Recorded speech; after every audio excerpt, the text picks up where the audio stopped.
Welcome to Commander Central, episode 319, and today we're going to talk a little bit about some of the more interesting cards from Commander Legends Baldur's Gate. I'm Dana. I'm Max. And I'm Chris. Max and Chris, how you guys doing in this sunny Friday morning, which will be Monday for our listeners? This is my last meeting of the day, and then I'm done. I have one, I'm recording this over my lunch break. I have one meeting after this, and I am punched out for the next 3 days as well, and I can't wait. How about yourself, Chris? What do you got going on? Any fishing or anything this weekend? I'm going tomorrow, and then Sunday I have a birthday party and a graduation party. So yeah, my weekend's pretty booked. I have one graduation party tomorrow, but that's really all I have. I have to ask the important question to Chris, because he's been waiting for this weekend for a very long time. Are you going to go see Top Gun Maverick? Oh, I really want to. I also want to go see the Bob's Burgers movie really bad. Right? So I have so much going on and just not enough time to do anything. Why are we recording again today? Because it's a holiday weekend. Oh, and we're going to have to record 2 shows next week to work ahead a little bit because some Command Fests are coming up too that are going to at least have Max and I on the road for a little bit. So y'all are going to be gone. Yeah, so this will air on Monday. I will be at the Command Fest in Virginia at, where the heck is it even at? Richmond. There we go. I don't even know where I'm going. Oh boy.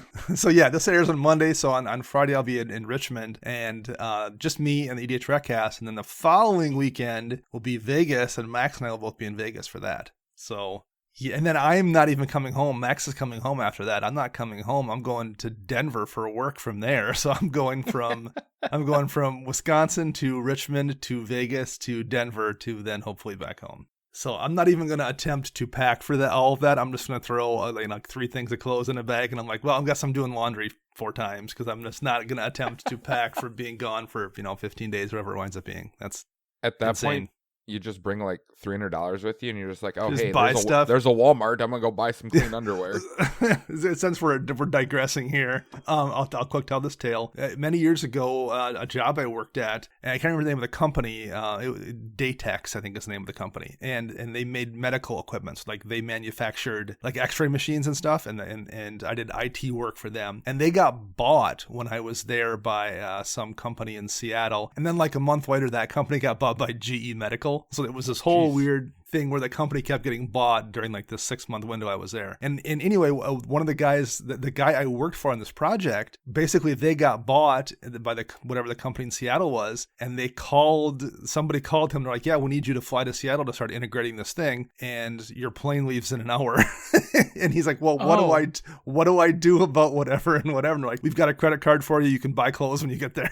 So like, he literally left the office. This was in Madison, Wisconsin. Left the office to go to this small regional airport in Madison, then flew to, I would imagine, Chicago, and then to Seattle from there. And with the clothes he was wearing, with literally nothing, they're like, we need you there to deal with this thing. You can buy whatever you need once the plane lands. So like, yeah, and literally I never talked to him again after that. He was out there for the next 3 months. I was at the company. He was just gone. So yeah, that does sometimes occur, I guess. I've thought about it when I've been out, like on a trip or whatever. I'm just like, I don't want to pack too much. I'm just going to buy like a new shirt or something when I'm out there and wear it while I'm out there and stuff like that. It's not a terrible idea. So if you out there in listener land want to share with us your summer adventure trips, how would you go about doing that, Chris? Well, you can find us on a multitude of social media platforms. You can find us on Twitter at CMDR Central. You can search us up on Facebook, CMDR Central. You can find us on YouTube by searching CMDR Central. And you can also find us online at cmdrcentral.com. You can also head over to patreon.com/CMDRCentral. Check out our reward tiers, such as joining our community to play virtual EDH with everybody. Chris and I just did a deck tech last week with someone whose meta was basically playing in the on Discord or excuse me, on Spell Table with people from the Commander Central Slack. So that is a fully functioning meta all unto itself. They called us out, too, for being cowards and not dropping the naughty words that was in CCO would have done it, is what I heard. Yeah. Well, Max, actually, speaking of that, did you get a chance to fire up your Gnawbones deck on Spell Table yet? Not yet. It'll be making hopefully a debut later this week once this episode airs on a stream. Very cool. I hope I'm not a jerk and ruin that game, though. That's right. You are playing it on stream, aren't you? Yeah. I forgot about that. Very cool. Let's see. So Baldur's Gate, we just got the full spoiler list on the mothership like an hour ago, and we had thought that all the good cards would be revealed, but there's actually been a couple little heaters that were not given to people that were showing up in this list that I think we'll talk about. I saw one at least on Max's list here. So overall, and I'll ask Chris first because he's the D&D guy. What have you thought of the set so far from what you've seen, Chris? From a D&D aspect, I love the set. I love the artwork on a lot of these cards. I love the flavor of them and everything. From a Magic standpoint, the set's kind of blah. The power level seems like it's a little restrained, though I'm okay with that. I don't think we need more Jeweled Amulets or Jeweled Lotuses and Fierce Guardianship kind of spells necessarily either. Agreed. So I'm okay with that. And I thought that the same thing was true of the last Commander Legend set, the Forgotten Realms one. Felt a little bit powered down. But like over the course of the last year and a half, a lot of those cards have wound up being really good. So I just wonder if maybe, I don't know why that is, if stuff doesn't feel as powerful as it winds up being from these sets. Because I think there's plenty of strong stuff in here that maybe long term people will realize is better than it looks on its surface. I'm not sure. Yeah. But I like it. I like one thing I do like about this too is like if you didn't know this was a D&D set, you would have no idea this wasn't just another Magic plane either. Like it very seamlessly just blends in with the world of Magic, which I like. How about you, Max? What are your thoughts here on it? I think it's a fine set. I'm a little more intrigued than I have been the last few sets this year so far. I like a lot of cool reprints are in here, and a lot of the mechanics we've seen in previous Commander products making a return. So I'm kind of pumped. Yeah. I kind of it's piqued my interest as well. I think. And I'll go back to my previous comment about how you couldn't, if you didn't play D&D or didn't know, you would think this was just a typical Magic plane. To expand on that, not that I didn't like Streets of New Capenna or I didn't like Neon Dynasty, because those were perfectly fine sets, and I thought the kind of futuristic aesthetic of both of them was fine. But I like this. I like going back to something that feels like traditional Magic / D&D fantasy versus like the kind of futuristic feel we got from New Capenna and from Neon Dynasty. I just like this better. It just feels more, maybe that's, the paper boomer in me not liking change. I didn't dislike those sets, but I just like the feel of this feeling a little more traditional in terms of like how the world feels. So I've enjoyed that kind of flashback to much more kind of swords and sorcery versus, a little bit more techie stuff we got in the last two sets. Yeah. But that's just aesthetics. That's nothing to do with cards. Because we're going to talk about some specific cards here. And I guess, Max, let's start with you. What card do you want to talk about that you found really interesting so far? Well, I'm just going to start off by saying Dramoka got some fun new toys in this set with a couple dragons and some angels.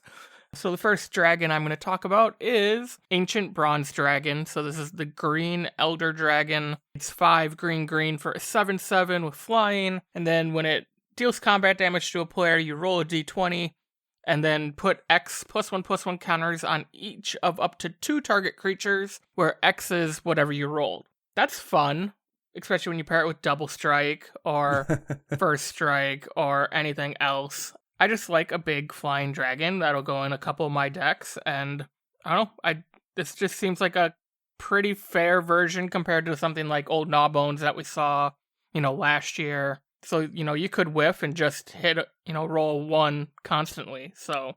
But odds are you're going to throw, on average, you're going to throw 10-ish. That's crazy. Nat 20s every time. Right. Right. And actually, technically, I saw someone break it down. The average is technically like 10.5, I think, because you can't roll 0. Right. So on average, it's like 10.5 counters. That's pretty good. Which is 21 when you put it on 2 creatures. Yeah. Ugh. Yeah. Real solid. And it's 7 mana, and it's, it feels like an Elder Dragon at that cost. And like when you're dropping 7 mana creatures, it should be impactful. You need to have other stuff on the board. It's crazy powerful, but it doesn't feel unfair, I guess. Yeah. Chris, what do you got for creatures here? Or what do you got for cards you like, I should say? What if I told you I had 0 cards in this set because I don't like any of them? I would find that hard to believe. You always find weird, goofy stuff you like. Yeah, well, so one of them I really like. It's a card called Call to the Void. It's a sorcery for 5 mana, 4 and a black. It reads, each player secretly chooses a creature they control and a creature they don't control. Then those choices are revealed and destroy each creature chosen this way. I always love this, like, the little side games that you can play within Commander, and this one seems like one.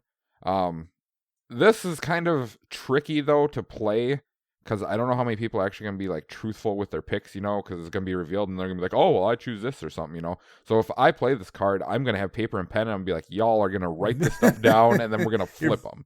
You're basically gonna have to do that, to get it legit, and it's gonna be chaos. They're just like people. People always shock me with their factor of fiction selections or their council's judgment selections. This is also gonna be one of those ones where you're like, "What? I'm okay. I don't understand why that was picked, but okay." I am curious about that because when someone picks something, it's gonna reveal what their mindset's like, what they're thinking, type of thing. So then you're like looking at it and you're like, "Oh, well, they're getting rid of all this like dumb stuff," and then you're like, wait a minute, does this impact them more or whatever, you know? Right. They're gonna combo off or something dumb, or they have the win in hand and we just don't realize it, but now we do. It's one of those cards where I don't know if it's particularly good, but it's definitely interesting. Like, it will create interesting game states for sure. That's all that I want is interesting game states. I totally get that. All right, there's a cycle, not really a cycle. I think that's called a broken cycle. There's 3 cards in a semi-cycle that are the Orbs of Dragonkind. Yep. And the 2 specifically I want to talk about are the Carnelian Orb of Dragonkind and the Jade Orb of Dragonkind. They're mana rocks, 3 in a red for the Carnelian and 2 in a green for the Jade Orb. The red one taps for a red, and if that mana is spent on a dragon creature spell, it gains haste. And the green one is, when you spend this mana to cast a dragon creature spell, it enters the battlefield with an additional +1 counter on it, and it gains hexproof until your next turn. So obviously, if you're playing a dragon deck, those are really solid. They're mana rocks. They're never ever going to be dead. They give you some utility to, the dragons in your deck. That's all really good. Where I think they are both, these 2 in particular, the blue one lets you scry, and I think that one's a little bit less powerful, particularly in a non-dragon tribal deck. Where I think these 2 are interesting is I don't think your deck needs to be a dragon deck. For example, Korval decks very rarely run any other dragons. Prosh decks very rarely run any other dragons. But this is a mana rock. This is going to do mana rock things, which is useful, and is going to accidentally let your Prosh get haste, and it's going to let your Korval get haste. And being able to give those horrifying giant dragons haste for basically only the cost of turning your Felwar Stone into this, you're basically going to be swapping out probably a 2 mana rock for a 3 mana rock, and that is a cost, I guess. It does slow you down a little bit, but for that cost, you have 1 more haste enable that's going to enable your really, really scary commander. I think those are really, really solid in obviously dragon decks, but like if your commander just happens to be a dragon, those are really, really good. I talked to Max a little bit about the Jade Orb in Dromoka, and Max, I still think it's a good card in your Dromoka deck. Yeah, it's gonna get slotted in. I'll try it, mainly because I'm adding 2 more dragons, and there's already 2 dragons in the deck, counting Dromoka, so... Because basically it's gonna buy you a turn, right? You're gonna play it, you're gonna give Dromoka +1 counter, which isn't nothing either in that deck necessarily. Right. That can matter, and then no one can interact with Dromoka until your next turn, in which case they can't interact with Dromoka because it's Dromoka. So like, short of a board wipe, you're going to get a swing with Dromoka. I think that's kind of a big deal in that deck, again, at not much of a cost. Yeah. I think my biggest issue with these is there's colored pips in the casting cost. Yes. Yep.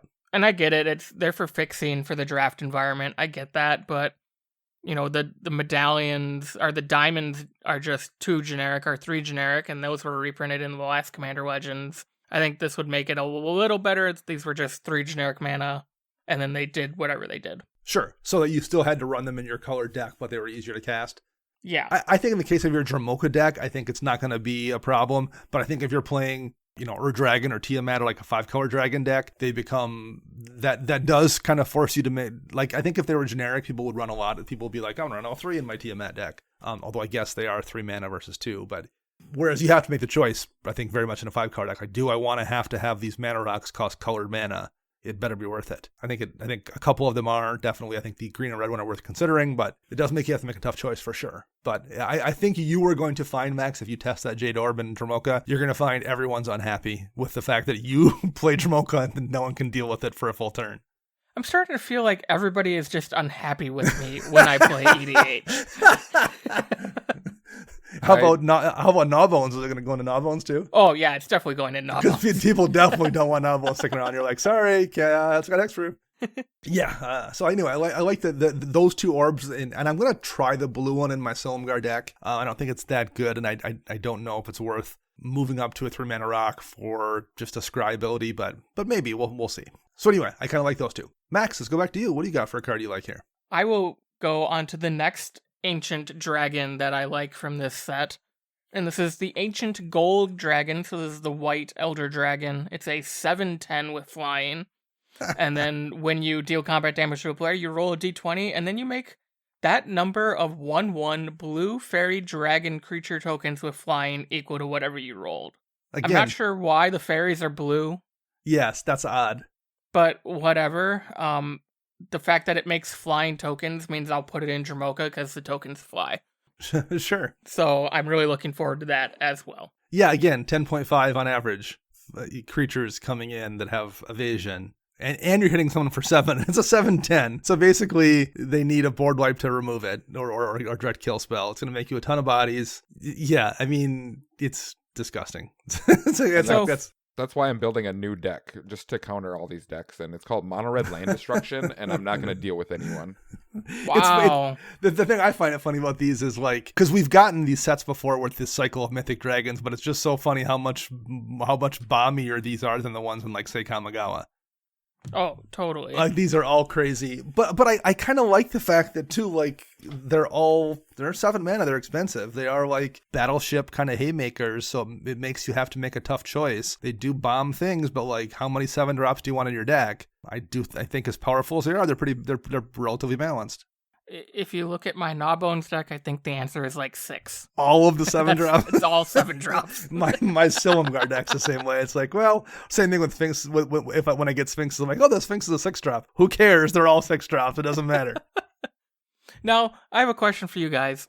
Does it bother you that these Elder Dragons, and we've seen a lot of these recently, Elder Dragons not being legendary? No. I mean, it might have once upon a time, like 10 years ago, if like the next Elder Dragons we got were these, and you're like, oh, come on. But like this point, there's been a lot of Elder Dragons and Elder Dinosaurs and stuff, and like the mystique, I think, is, number one, it doesn't affect anything in the game, other than it's like just the lore thing, and I don't know, I'm fine with it. It doesn't bother me. I understand why, like, the old-timey people who've been playing might get bugged by it, but like, it's fine. It doesn't bother me. Gotcha. I don't think it's bad at all, because when I look at legendary, it needs to be like a key figure of something like the storyline, and you can't just say random ancient gold dragon is legendary. You know, there could be 3 or 4 of them in the world, so it can't be a legendary thing. So. Right. Okay. Although I would guess, and for the most part, probably in most D&D lore, an ancient dragon probably has a name. They just didn't want to like specifically name these because I think they probably didn't have particular Baldur's Gate lore to dig into for this many different dragons. But yeah, I know, it's fine. It doesn't bother me at all. They should have given us transformation cards where the dragon transforms into its human version. Yes, I think we've gotten so many like MDFC style cards lately, but that would have been cool. That wouldn't bother me at all. I prefer MDFCs on something that feels logical like that than like the ones that are, it's a, sorcery on one side and instant on the other. And I'm like, okay, who cares? Why are you doing it? Like that kind of makes some less interest. I don't really enjoy that implementation, but when it's something that like feels like there's a logical reason why it has 2 sides, like a dragon on one side and a human on the other, with its disguise, I like that implementation for sure. Well, Chris, what do you have for another one here? Well, for some reason, I like a lot of the black cards. This is really weird. So I think I'll go with another one. And I will go into the Elder category, like what Max is doing here. Except for mine's not a dragon, because dragons are punks. This homie will take out these dragons. And this is an Elder Brain. So this is a 7 mana 6/6 horror, 5 and 2 black. It has menace. And whenever it attacks a player, exile all cards from that player's hand. Then they draw that many cards. So if you have 6 cards, you exile them, you draw 6 new cards. Cool, just fun for everybody, everyone's going to love this. It then reads, you may play lands and cast spells from among the exiled cards for as long as they remain exiled. Oof. If you cast a spell this way, you may spend mana as though it were mana of any color to cast it. So, from my understanding of this, these cards are always just going to remain exiled, even if Elder Brain disappears. So you just have an additional 6-card hand sitting there that you can cast stuff from, or play lands from. So, I mean, seems good in my opinion. I mean, it has menace. It's an attack trigger. Like, what more do you want? This is perfect. Right? I'm gonna steal your Elder Dragons and cast them on you. This is going right into Ubosh. I'll And I hit think you for 12 and exile your hand. Right? I think at this point we have enough horrors too, though. Like if someone's, because I did years ago played against somebody who had a Traxa horror tribal deck, and there was a lot of really bad horrors in there to actually have like 20 horrors. There's enough good ones now. The last couple sets we've been getting, and this is another one that are legit strong playable cards for sure. Elder Brain. Should be interesting. I mean, a lot of these super powerful cards in the set cost a lot of mana to cast. They do, So yes. I'm curious to see how this is going to work out in people's decks, because people have been tuning them so, nice mana curves, low curve, average CMC of like 3.2 or something like that. And it's like, well, maybe we got to go back into the battle cruiser phase again and, start casting big spells. I am kind of into that. So I'm perfectly fine with having to cast giant haymakers. That's interesting to me. So I've kind of been swinging the other direction as well. And yeah, I'm perfectly fine casting 7 drops nowadays. Just remember to take out a land for each one of these 7 drops you put in your decks, people. Right. That's the key. Max. I would never do that. So speaking of 7 drops, I'm going to one-up you, Chris. I've got an 8 drop for my card here. Legion Loyalty. 6 white for an enchantment. Real simple. This is a simple card. Real easy. Has 5 words that matter on it. Creatures you control have Myriad. And for those that don't remember, whenever a creature with Myriad attacks, for each opponent other than the defending player, you may create a token that's a copy of the creature that's tapped and attacking that player or planeswalker they control, and then you exile those tokens at the end of combat. So basically, every creature that you control that attacks a person makes a token copy attacking each other opponent. You want to see me auto scoop real fast? If someone's got a Cathar Crusade out, and then you're it like, nope, triggers that with like 12 you creatures, win. I'm just like, nope, you win. Bye. I'm not doing that math. No, thank you. I literally just realized this is white and it can go into Ishin, so I get double Myriad triggers. Oh, disgusting. Yeah. Yes, indeed. That's the show, people. Good night. Peace out. Thank you, everyone, for joining Commander Central. I'm Dana. You can find me on Twitter. No, yeah, I mean, there's just a lot of, and it's 8 mana. Like, you spend a lot of mana to do it, but it's an enchantment, so it doesn't need to do its thing. Like, you can have your board state established, drop Legion Loyalty, and then immediately swing. And if people don't have an immediate response to stop it, you're just like, I'm making copies of all of the things. And those things that have ETBs, which is a lot of creatures in Commander, are going to do their ETB thing. And then like things that care of, if you have a sack outlet, then sacrifice all those at the end of combat before the exile comes up. For 8 mana, it should be an absolute bomb. But like in a lot of decks, it's going to be a win condition in a lot of decks in white. So in Max, what I was wondering, I know 8 is, like I said, 8's a lot, but Brago, where everything in that deck has a ETB, you're going to create ETBs off everything that attacks. Is this going to make a cut with this, make a cut in Brago? Because you do struggle for win conditions sometimes in that deck. Probably not, because it's 8 mana. Sure. And I'm looking at the list right now. I don't run a lot of legendaries, so it could go in there, but they're all tiny bodies, so only poking people for 2 extra damage might not do the trick. But like, think of all the extra over time, the extra card draw and ramp and all the goofy stuff that those creatures. I'll end up milling deck yourself out because of Legion Loyalty. Yeah. It'd be a fun way to go. You're considering it now. You're like, okay. Yeah, I kind of am. It'd be fun. Come on.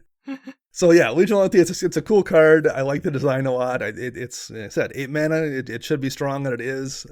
That's been the problem in the past for white. They every other color gets awesome mythics, and like white gets some random one with 2 X's in the mana cost that always makes angels. And you're like, okay, well, it's a 10th variant on this. The 10th variant of Entreat the Angels. That's great. We actually got an interesting one this time in white, so I'm glad to see it. And I'm gonna find at least one deck for it, although I don't know which one. But like, it's just such a fun card. So Max, let's go back to you. Since I just keep suggesting cards for your decks, what do you have for something you want to talk about now? I also have a Myriad card. This is Battle Angels of Tyre. It's 2 white for a Angel Knight. That's a 4/4 with flying and Myriad. But it also has a big old block of text that reads, whenever Battle Angels of Tyre deals combat damage to a player, draw a card if that player has more cards in hand than each other player Then you create a treasure token if that player controls more lands than each other player, and then you gain 3 life. That player has more life than each other player. So, so at the very least, because of Myriad, this is 4 mana that's going to deal 12 damage. Yep. Probably, because your stuff has devotion, your stuff has flying, so there's evasion. There's a decent chance this 4 mana spell is going to, on the next turn, hit people for 12 damage, and then maybe draw you cards and make you treasures and gain you life. Yeah. I know in the past, I have complained about white always getting kind of shafted when it's all like the bonuses are dependent on your opponents. This is doing the same thing, essentially, but the fact that you're looking at a 4 mana 12/12, essentially. Right. It's probably worth me trying in Regnankrov and Ishin and Dramoka, because why not? Especially like in Ishin, where I'm in Mardu and I don't have ramp or anything, there's probably going to be times where I do get some of these bonuses. It's a really, really good card, and as soon as I saw it, I'm like, well, that's going to go in a couple of Max's decks at least. So yeah, I'm not surprised at all to see you bring up the Battle Angels. They put Myriad on a lot of cards. Like, I'm flipping through this right now, and I'm like, oh my goodness. They brought it back big time. Yeah, definitely. Chris, I'm looking really hard through Red trying to find a card that I like, and I can't find one. This sucks. There's Lightning Bolt. Don't even get me started on Lightning Bolt. Like, why would you put Lightning Bolt in this set of all sets? I understand for the draft format itself, you can kill off the little creatures with it, but I mean, I don't understand. And the art's like trash too. It just makes no sense to me. You just want it back in standard. No comment. I played the 5th on that one.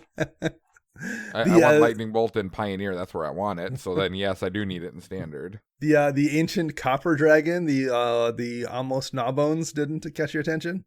Oh, I saw that, but everyone saw that too. I'm looking for one that's underneath the radar type of thing. So, but I guess I'll go back to black. Oh no, I closed my tab. Shoot. So I'm gonna start winging this one so y'all can hear me and see how bad I did this. But as I look for it, it is a 1 mana enchantment that is legendary, that reads something along the lines of commander creatures. Oh, I found it. There it is. It's called Cultist of the Absolute. It's a legendary enchantment for 1 mana, as I was saying. It's a background. It reads, commander creatures you control get +3/+3. They have flying, death touch, ward, pay 3 life, and at the beginning of your upkeep, sacrifice a creature. So for 1 mana in black, you give your commander ward for 3 life, flying, death touch, +3/+3. I mean, I think it's just amazing for a 1 mana spell.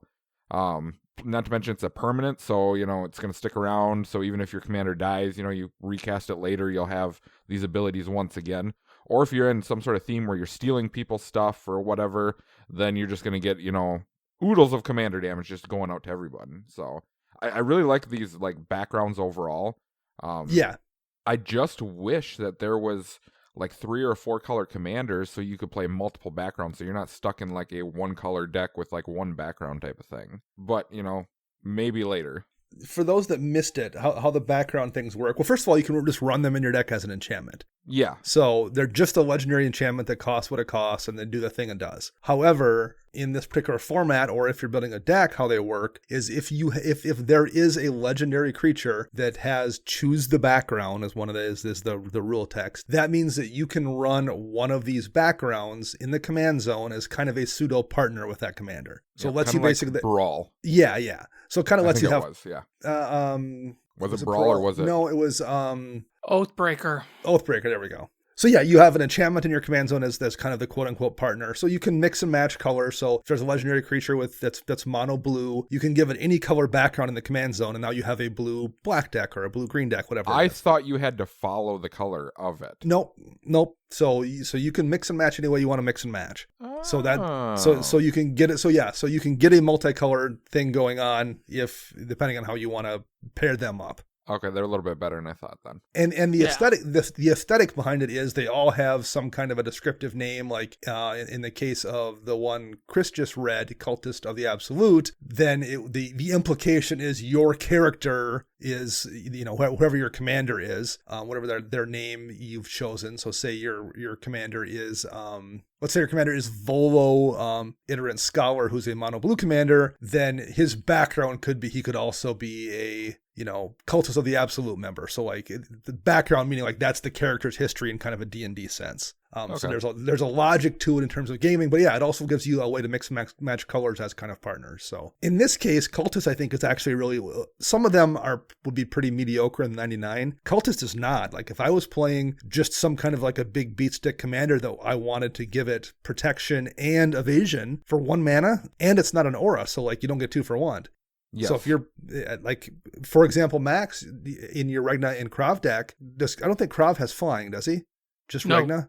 So like you have a ton of tokens that are sacrificing a bunch of stuff in that deck anyway. For 1 mana, you drop it. You've suddenly given Krav both Death Touch and Flying and +3/+3 and Ward. And all you have to do is sacrifice one of your tokens at the beginning of your upkeep, which isn't really a downside in that deck. I think that's kind of gross, and I don't like that you suggested that to him. It would not have taken him long to put that together if he hadn't already. But yeah, so I think a lot of these are actually quite solid outside of being able to mix and match. But yeah, it's a good way to kind of give pseudo partner without it being maybe quite as strong as partner was, and that you have 2 creatures in 99 here. It's basically like, I think of it almost like it's a buff to your creature. I have this creature and I can customize it by giving it this ability, or I can customize it by giving it that ability. So yep. I actually quite like it, and it's useful. These backgrounds, are they like companions where once they die, they go to the graveyard, they don't go back in the command zone? Nope, I believe they go back to the command zone when they're blown up, so you can recast them again. Yep. And I believe you have to pay tax. I believe so, yes. Okay, I can get behind this a little bit more now. Yeah. But again, I think you picked a good one to talk about, Chris, because it's both useful in the command zone and useful in the 99. Some of them aren't. This is a good one, I think, in both places. I don't know if I have a slot for it, but I was considering it in my Tavash deck, because he doesn't have evasion. I can give Tavash the +3/+3 flying. He makes tokens, so I always have something I can sacrifice probably. Can protect Tavash with the ward, so... Yep. The deck gains life, so ward pay 3 isn't that big of a deal. But I think like Max is right in Krav deck, it's fantastic. Yeah, I'm thinking like any type of deck that can create tokens, that's just going to be phenomenal in. Yes, indeed. All right. So since we're talking about backgrounds here, there's one that I like that was also kind of a decent standalone one, and that is a Feywild Visitor, 2 in blue. It's a background. It says commander creatures you own have whenever 1 or more non-token creatures you control deal combat damage to a player, you create 1 blue fairy dragon creature token with flying. So the commander has the ability, but the commander doesn't have to do the damage. So like, for example, I'll use my Talrand deck. I play this in Talrand that frequently has 3 or 4 tokens out. Just hit each player with a token, and then it makes me 3 flying fairy dragon creature tokens. And then next turn, it makes it that much easier to hit multiple people and make 3 more and 3 more. And very easily in a token deck, particularly one with evasion, it's super simple to make yourself multiple every single turn of these things. Or if you're playing, Edric, Fine Master of Trest, or you're playing a fairy deck where you have a bunch of like flying fairy tokens or something. Anything where you're frequently poking through very easily on people, it's a really good way to like basically make 3 bodies every single turn. As long as your commander's out, and most of the time in those decks, the commander is out. So, probably decent if paired with something in the zone, but I think as a standalone background, I think Feywild Visitor is really, really solid. But it's blue. It's blue, though. Come on. It is blue. You gotta be plain blue. But I just, weirdly enough, happen to have 3 blue decks where I think it'll do work. So I actually have found a mono blue commander that I like. So which one is that? The new Volo. I really like it, and I want to just play every different creature type in the world. And it's gonna be a horrible deck, but just be like, oh, and now here comes a sea serpent, and now here comes a bird, and here comes this, just so I can get all the triggers on his little tome or whatever it is. Here's this dumb hippo that no one plays, but hey, it's the only hippo that I can play in blue. So yeah, right. I like that. Okay, Max, what do you got here? My next one is Nautiloid Ship. Card is disgusting. This is a vehicle for 4 generic mana. It has flying. It crews for 3, so to make it a 5/5. And then it says when it enters the battlefield, exile target player's graveyard. Okay, I can be okay with that. Yep. And then whenever it deals combat damage to a player, you may put a creature card exiled with Nautiloid Ship onto the battlefield under your control. This is a cool mechanic on a vehicle. I like exiling graveyards. I like taking people's stuff.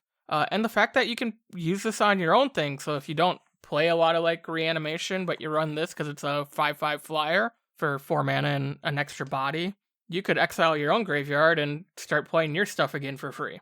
That's interesting. solid. I didn't think about it that way. Yeah, I like that. That's a good pick. Because, like, in Dromoka, I don't really run a lot of recursion. I run, like, Seasons Past and Once in Future, but if those aren't in my hand and I exile my graveyard that has, a Baneslayer and 2 other, 3-4 flyers. Right. Boom, there we go. I can get those back, and then they'll go to the graveyard again when they die. That's real good. That's really, really good. Yeah, I like it. It's going to be really, like, it's one of those things, too, like, every person I know that has a vehicle deck saw it. I was like, that's going straight in my vehicle deck. Like, it's just that. I mean, if you're playing vehicles, it's better than a lot of the ones you're running just automatically, let alone in other decks where you just need the graveyard hate and want to steal stuff. And a lot of value there for a 4-drop. Yeah, we got a lot of good vehicles within the last set, 2 sets. So, I mean, even that deck came out in Kamigawa, so. Right, yeah. Well, let's do a couple more here. Chris, do you have any more black cards you want to talk about, or just cards in general? No, I'll go away from black. Jeez.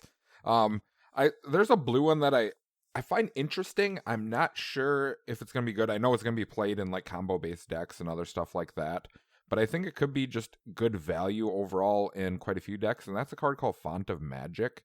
It's a 4-mana enchantment, 3 and a blue, and it reads instant sorcery spells you cast cost 1 colorless less to cast for each time you've cast your commander from the command zone this game.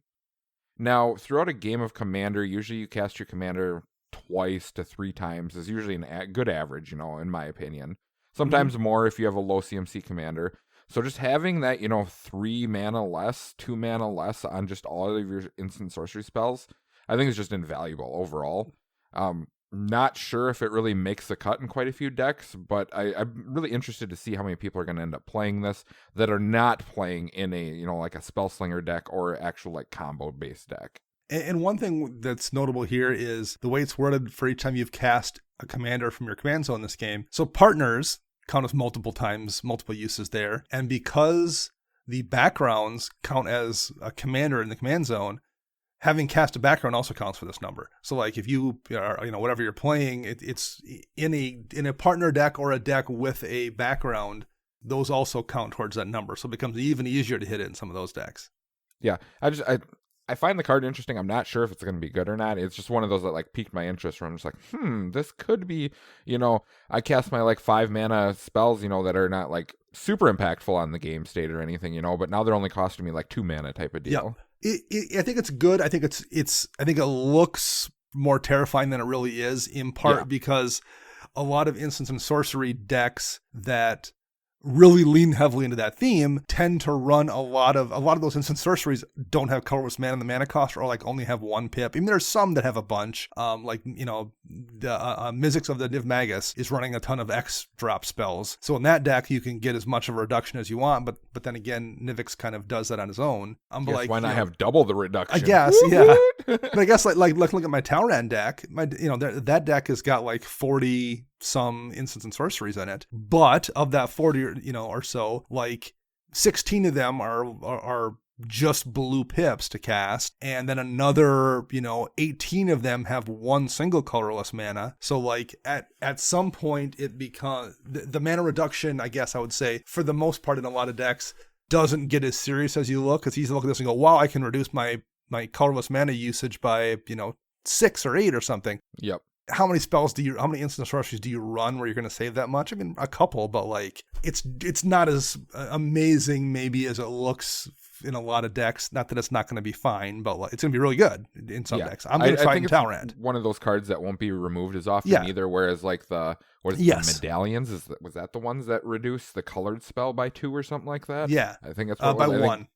Yeah, those get removed a lot more quickly than this does. So. We'll see. Like for the most part, I feel like this is not going to be that much different than like just running a Thran Dynamo or something.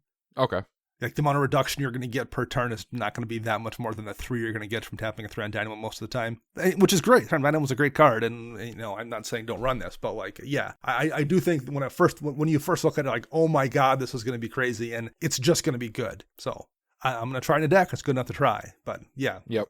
So let's jump over here. I have one more legendary background I want to talk about. Agent of the Iron Throne. 2 and a black. So it can be your commander's partner if your commander has choose a background. Again, I think this is a pretty good standalone one. It says commander creatures you own have, whenever an artifact or creature you control is put into a graveyard from the battlefield, each opponent loses a life. So I'm just super glad that Max's Gnawbone doesn't have choose a partner, because every time you sacrifice a treasure, it deals 1 damage to each opponent. And that's just going to kill people. As it is, I'm going to play it in Jury, because like there's a lot of games in that with Jury where I sacrifice like 8, 9, 10 treasures in a single turn. I'm going to do gross stuff with Jury, but I'm also going to do 8 or 10 damage to every single person while I'm doing it with Agent of the Iron Throne. It's like, I think in a treasure deck, this card is bonkers. Jeez, 2 backgrounds for Regna and Krav. Darn. Yeah, sure. Yeah, another one where you're sacrificing stuff in that deck really constantly too.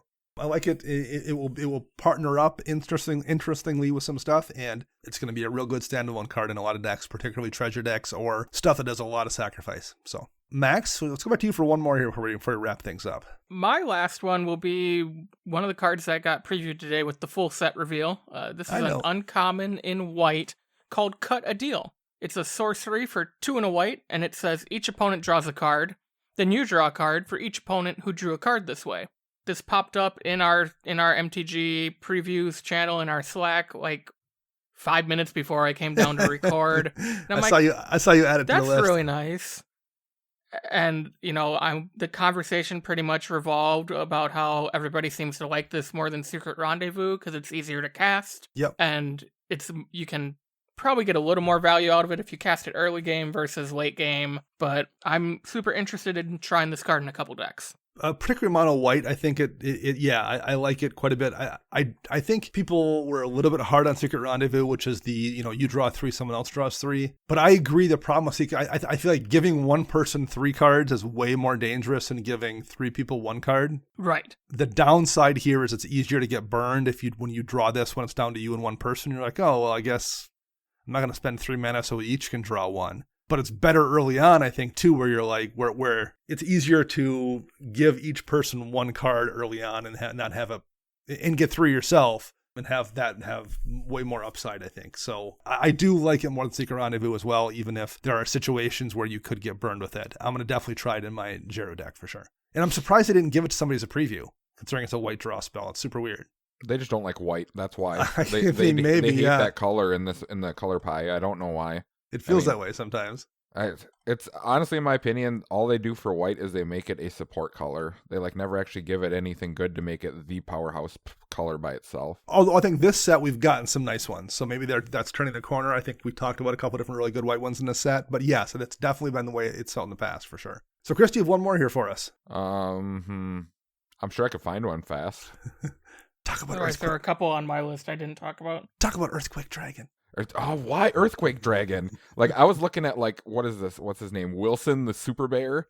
I mean, I love that card. I think that card's pretty awesome. That card's pretty sweet too. Yeah. I don't know if it's not any good. I don't think for commander purposes, but sure. Legacy maybe I can see some of the people playing it. But wow, our editor is just gonna kill you. I know he's gonna come after me hard. So you want me to talk about Earthquake Dragon? Huh? Whatever you. I just thought it was a fun card. Whatever you want to. Whatever you're in the mood for. Where are you? It's green, right? Yeah. A, B, C, D, E. There you are. Okay, so we will talk about one more for you, and this is a huge dragon. We're talking massive. I haven't seen a 15 CMC card in a while. So this is a 10/10 for 14 of the generics and 1 green. And it reads, this spell costs X less to cast, where X is the total mana value of dragons you control. And guess what? It causes an earthquake because it's called an Earthquake Dragon. So Earthquake Dragon has flying and trample, and as I said, it's a 10/10. It also has an activated ability of, for 2 generic and a green, to sacrifice a land, return Earthquake Dragon from your graveyard to your hand. So you just keep casting this thing repeatedly. I mean, it's a 10/10 for 1 mana, possibly. Yeah. I mean, what do you got out there? Draco or whatever. It's what is it? 2 times. I don't remember how much Draco is now. 10 mana or something like that. I think 10, yeah. So I don't ever think you can ever get total mana value of dragons you control. So of all total. Of them. So it could just be straight up green, just popping this dude out there and they just recur. I don't like this. I don't like this at all. Why did you even tell me to look at this card? This is not good. It's still going to be, at first I was not really doing the math right. I'm like, it's not bad in Max's Dromoka deck if Dromoka's out. It's still going to be, 9 mana in Dromoka if Dromoka's in play. But if you were playing like a Tiamat or Earth or Dragon deck where your commander alone and one more dragon probably is going to make it cost 1 or 2. Yeah, in a dragon tribal deck, basically, any dragon tribal deck, having 2 dragons out probably makes this cost a single green almost. Yeah, and the recurable aspect of it is really good. Yeah. I did notice they did a massive fan service to dragons in this set. Like, there totally are did. a lot of things in here. So I mean, you have so many outlets now to like build a good dragon deck. So many different cards you could put in there, so you're not stuck with the same old, 20 dragons that people always play. So yeah, I like it a lot if you're playing red, green dragons or 5-color dragons for sure. I think that's super, super powerful. And you are going to feel so good for like, I'm tap 1 single green, I'm going to play 10/10. Like, what? So Atarka World Renderer is right. I think it's 7 mana. Yeah. So that's 7 out of the 15 right there. That's 8. So then it costs 8 mana to cast this just right there. And you have a double striking 10. Oh my goodness. Go away. Yeah, it's going to be insane. I'm going to die to this one of these days, Dana. And I'm sure. just I'm going to yell at you from across the room. I think it's a fun bomb in the right deck. I don't think it's by any means broken, but I just like the card a lot and wanted to talk about it because I think it's super fun. It is very amusing. So I have one more here I'm gonna bring up. Eldritch Pact, 7 mana. I guess everything in this set costs 7. 7 Pretty or 8 much. or 15. For a sorcery, target player draws X cards and loses X life, where X is the number of cards in their graveyard. Yes, I saw this card as well, and I really liked it as well. There's going to be those games, because like I've killed people with Damnable Pact before, but like for Damnable Pact to really do it, they have to be pretty low, or you have to have, infinite mana or just a ton of mana. This, you just have to have 7 and being played against that graveyard player, or you yourself playing mill. That's where it's going, is in my mill deck. When you're milling people and you're like, okay, what do you got in your graveyard? I don't care. That stack's high enough. Why don't you just draw? Either the draw mills them out or the damage is going to do it as well. But either way, in a lot of mill decks and against a lot of graveyard decks, this is just going to kill people for 7 mana. See, I'm going to be a smart aleck and do it the other way and not be like, oh, how many cards you got in your graveyard? And be like, how many cards you got in your hand? Oh, you only have 1 card here. It looks like you need more. Draw 22 and take 22. Oh, you were at 18? Oh, shoot. Sorry about that, man. Yeah, I think there's a lot of these cards that are just absolute face smashers, but they got to be played in the right deck. And I don't know, I like that. I like that better than I like cards that are just like universally great everywhere. Yes. So I think this has been a good set for those kind of things. And frankly, I could have talked about if we wanted to make this a 3-hour show. I think there's a lot of stuff. I think every one of those ancient dragons is worth spending a few minutes on. I think there's a bunch of like useful, interesting Myriad cards you can talk about. There's some really good reprints. Nature's Lore got a reprint for the first time in a long time, and it's going to be the first foil. We really needed the sword that gives Myriad. I just forgot the name of it. Blade of Selves needed a reprint really badly. We got that. It got an extended art. That's pretty cool. Right, yeah. So like Traverse the Outlands got a reprint. That's first time foil. I know people were annoyed that they didn't get like a Dockside Extortionist reprint, and I guess that would have been nice, but there was plenty of good dollar value reprints that we really needed in this set too. So yeah, I'm real happy with it so far. And I'm looking forward to trying it in draft. And I'm looking forward to putting a lot of these cards in decks and seeing how they work. Yeah, I think next weekend's the pre-release, isn't it? It's gonna be when I'm in Richmond is the event. So I'm gonna do it when I'm there at the Command Fest. Yeah, so June 3rd, 4th, 5th, somewhere around next there. weekend. Yep. Excellent. Well, hey, I hope some of these cards were interesting, and I hope everyone out there has enjoyed this set and found some stuff that they want for their lists. I am Dana. You can find me on the Twitter birds at Dana Roach. You can find Max at CMDRCentral_Max. And you can find Chris at WiseSquishy1. Our podcast theme is Retro Future Dirty by Kevin MacLeod, licensed via Creative Commons, and our show is edited by Rafael Garcia. You can find them on the Twitter birds at Ursa Bearwalker. Until next week, I'm Dana. I'm Max. And I'm Chris.